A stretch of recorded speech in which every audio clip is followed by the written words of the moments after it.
What's up guys, this is Yasin. So today I will be going over some new cards as well as some new news, even though one of the new cards is relatively old, so my bad for being late.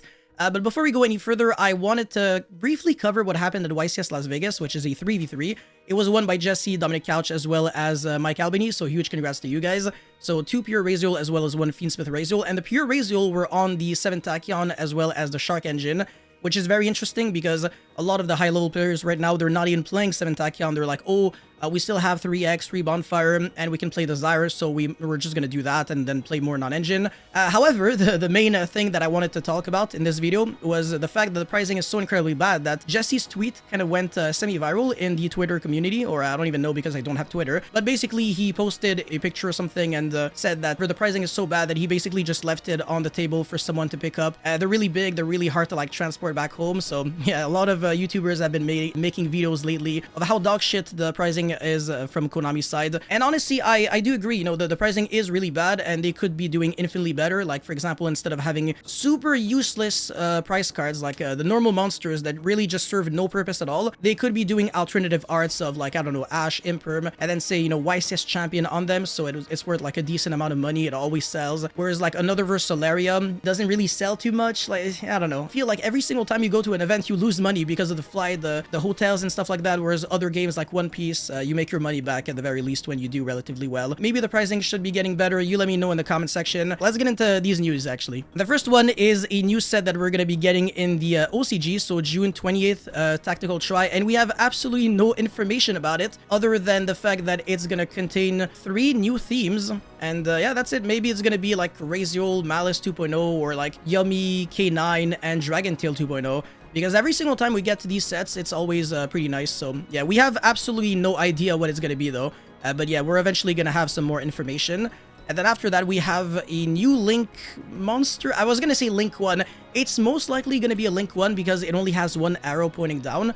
And it is a Sky Striker monster. So yeah, Sky Striker still alive in 2025. I don't know what this is necessarily going to be doing. Maybe it's going to search a Sky Striker spell on summon. That would be so freaking broken to the point where I actually think that Sky Striker is going to be a great deck if it does that, but that's definitely not going to happen. Maybe it's going to search the field spell because right now that card is not even seeing play in its own deck, which is really sad. I mean, Ryan Yu, when he got second place at YCS Niagara, he definitely didn't play that card, and I understand why. Obviously, it's an RNG card in a deck where you're not really trying to play that many Sky Striker cards. You're playing a lot of board breakers and you're going second. I'm actually going to make a video on how, I guess, healthy Sky Striker is for a game like Yu-Gi-Oh! Because it is a very back and forth deck. It really gives a good image of what this game is, instead of being like a tier 0 deck that just makes infinite negates going first and doesn't allow the opponent to play. This deck is extremely interactive, and if we can actually get some more Sky Striker support to make this deck back to being competitive, then I think that Yu-Gi-Oh! Can actually go into a great direction, because all we would really have to do would make this deck better, slow down the other decks, and then Yu-Gi-Oh! Can go back to being 5+ turn game, and that would be really nice, because Sky Striker mirror matches back in the days, they were absolutely amazing. Anyways, we don't really have the effect up until now. We just know that it's a dark monster and a link monster, so that's it. But anyways, let's get into the first card that actually has an effect that I can read. I'm pretty sure I never read it. Maybe I have, but whatever. So Yummy Surprise, maybe I have read it, I'm not even sure, hold on a second. March 12, but yeah, activate one of these effects, but you can only use each effect to discard 0 once per turn. So you either target 2 light beast monsters you control and 2 cards your opponent controls, return them to the hand. So that makes the Yummy monster actually be able to search an interruption, which is really good. Or you special summon a Yummy from your hand or grave, but it cannot attack directly this turn. Okay, so that makes it an additional extender. Or you return a field spell from your face-up field or graveyard to the hand. Then, if you want to, you can place a Yummy field spell from your hand or on your field face-up. Okay, so basically you can replace your field spell with another one because there are 2 field spells. So that's actually really interesting, but it also allows you to return any field spell from your face-up field or graveyard to the hand. So if, for example, you can find a way to like mail a broken field spell, you can get it back. So I was gonna say like a Necro Valley, but I don't think that's gonna really make too much sense in the deck. Unless you, I mean, it might make sense because at any moment, if your own Necro Valley pisses you off, you can just replace it with your field spell, and then you can keep looping it. But I don't think this card is actually recyclable because the field spell only recycles back Yummy monsters, if I recall correctly. I mean, like their graveyard effects. Otherwise, this deck would be really annoying to deal with. But yeah, I think this card is extremely good, and I already had a lot of hopes for Yummy, so the fact that it's just getting even better with this new card, really makes it, it really just solidifies what I already thought about it. So yeah, really happy to see that Yummy is getting even more delicious. But yeah, anyways, let's get into these new V-Jump promos.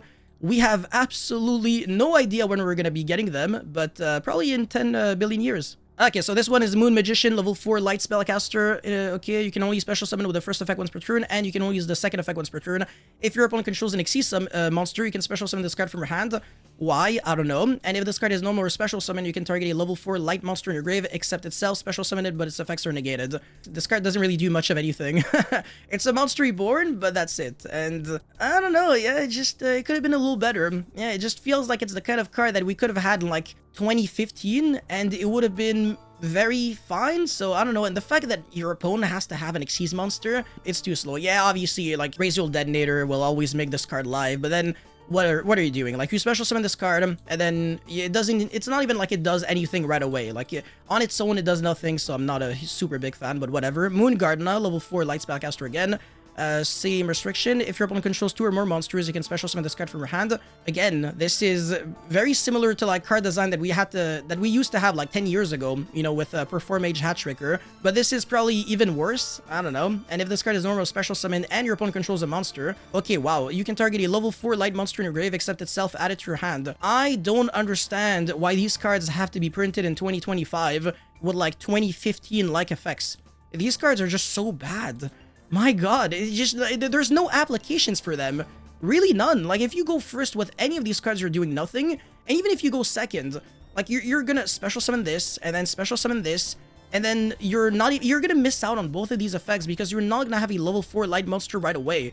So you have to, like, play a lot and then summon these monsters, which is wishful thinking. At this point, you're basically relying on a 4 or 5 card combo. That's a nice deck you got there. And finally, we have Starship Just Plain. You can only use the first effect of this card once per turn. You can target one other machine monster you control that has a level. Until the end of this turn, the levels of both that monster and this card becomes their combined current levels. Also, you cannot special summon from the extra deck except machine monsters. Okay, so in a world where you could have went like normal summon core and then search something and then special summon this and then target the core, both monsters become level 5, and then you make Nova Infinity, that would have been cool. It wouldn't even have been broken. It would have at least been cool, but it doesn't even special summon itself. Like, it just technically does nothing at all. And it's not even like it has any synergy with Speedroids, because what are you gonna do? Like, normal summon this, summon Taketumborg, make both level 6, and then make a rank 6 machine Xyz? What? Oh my god, I don't understand. Why are these cards so bad? Why are these V-Jump promos? I don't know what people are saying in the comments, but I'm convinced that these cards were designed in 2013 that they forgot about. Yeah, okay, sure, V-Jump promos are usually bad, but one of them that we're gonna be getting relatively soon is actually not too bad, and I do plan on making a video including it.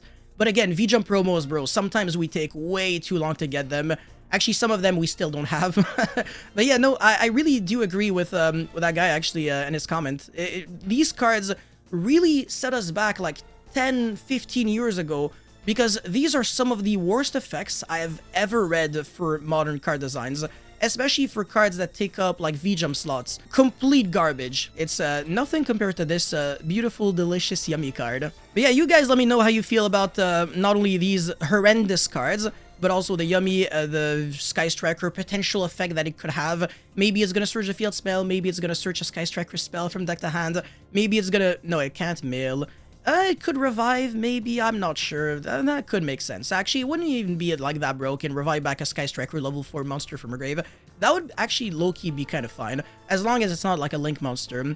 And also, you guys also let me know how you feel about the pricing overall. I don't even know why I went on this page. It really has nothing to do with what I was talking about at the very start of the video. But yeah, thank you guys so much for watching. Don't forget to like and subscribe, and I'll see you guys very soon. Peace.